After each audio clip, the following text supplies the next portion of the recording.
middle distance, I'm just putting a few little hints of bushes rather than trees, and these are the bushes that actually split up the different fairways. In fact, it's the 3rd, 4th and 5th fairway over in a distance. Right, now what I'm doing very simply is just stabbing colour into the darker area like that.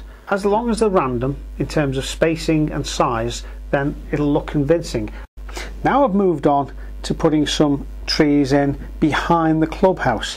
Now I'm using another scrappy little brush, but by just stabbing on the brush end like that, it gives the nice sort of raggedy texture that I want to achieve. Now these distant trees will assume their proper place in fields well beyond the boundaries of the golf club. Right, now I've completed these trees that are framing the two buildings, and although I've done them relatively brightly where the sun would be catching them from this side, I've also put a little bit more greeny grey in on this side because I don't want them too close, so I don't want them to appear that they're just sort of, the branches are hanging over the roof here.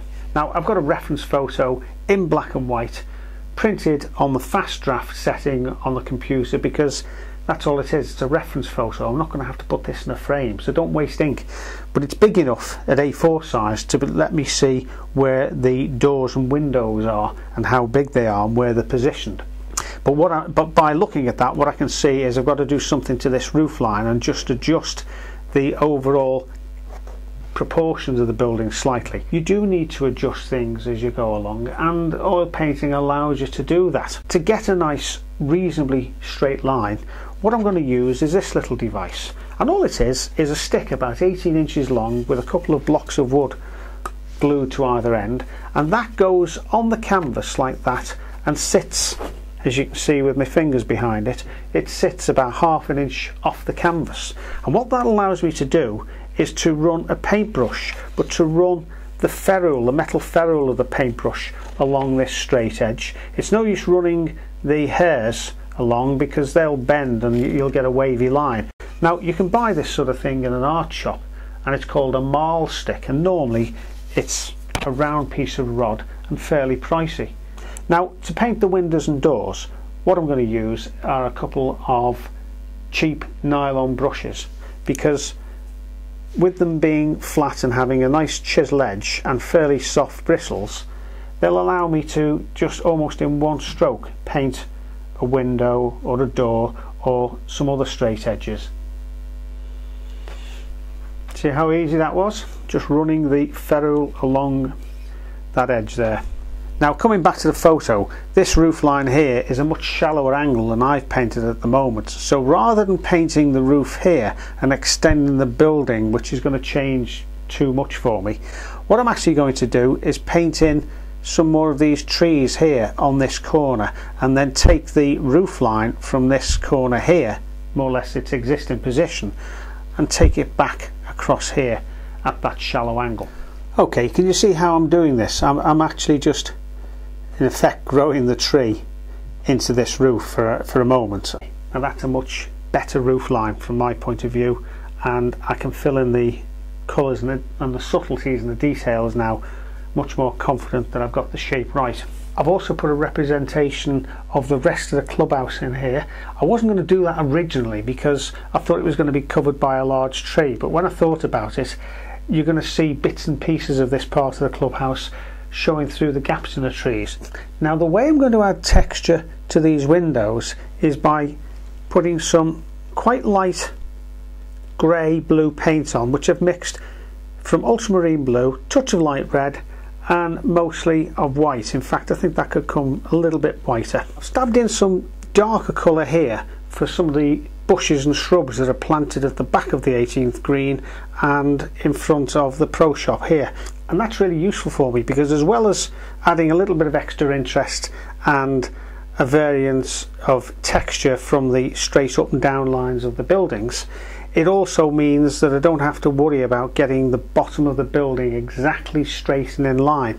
Right, now you can see here I'm exploiting some of the darker background of the shadow area of the buildings to put some of the highlights. I've added a cart path that runs around the back of the 18th green, and all I've used for that is a mix of light red and white, and when I've put it on, I've then put a few streaks of white on it just to give an impression that the sunlight's catching it. Now, do you see the way I'm using the darker colours to create that moan effect, the closely moan effect that you get on a green? And I'm also using that by bending them down like that and radiating generally from the top area here. I'm creating that upturned saucer effect that actually this green is that sort of shape. Right, we're on the home stretch now. All I've got to do is put the trees in. They're not nearly so complicated to paint as getting these windows straight and the right number in the right place. You know, you can just stab on a few branches and it's still going to look like the correct tree. I've first of all put these bushes in place against that dark background. In fact, what I'll probably do is darken off this area here, somewhere around here again, because there's a small tree got to go just behind the bunker there, which is important. But really, this is the sort of thing you have to do with oils, or you can do with oils, where when you paint something that is actually correct and then another feature goes on top of it or next to it, and you find you have to adjust maybe the angle of something or the colour or the depth or the shade of something. Right, I've made a pretty dark, stiffish mix of ultramarine blue and light red, and I've added some of the gel into this just to make it flow but not too thin. Now, this is a fairly straightforward tree to paint in that you've got a main sort of trunk with secondary branches coming off at fairly regular intervals on either side. What I'll do is leave that, do the others here, and then I'll come back and put the foliage in. Now, here's one of the advantages of oils, and I thought I'd just show you this. I actually painted this branch too thick by accident, and although I could cover it with foliage to hide the mistake, I'm not sure that I want that much foliage in this particular area. So all I'm doing is got some low odour thinners on the on a bristle brush and just gently take it away. In fact, I'll just show you there. I'm going to paint that back in, but you can see how easy it is to get rid of that, and then with a bit of paper towel or a clean rag, there we are, that's better.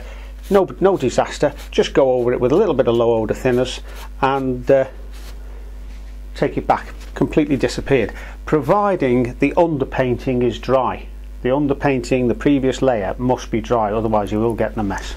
Right, now I've mixed a dark greeny brown colour with raw umber, lemon yellow and ultramarine blue, and I'm using a filbert brush, that's the one with the rounded tip, and you see I'm just stabbing on here and concentrating on getting the outline of the tree, which is going to be roughly a sort of a diamond shape.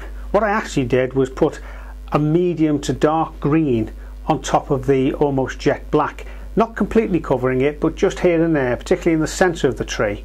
And then here and there I've just put some lighter green blobs on.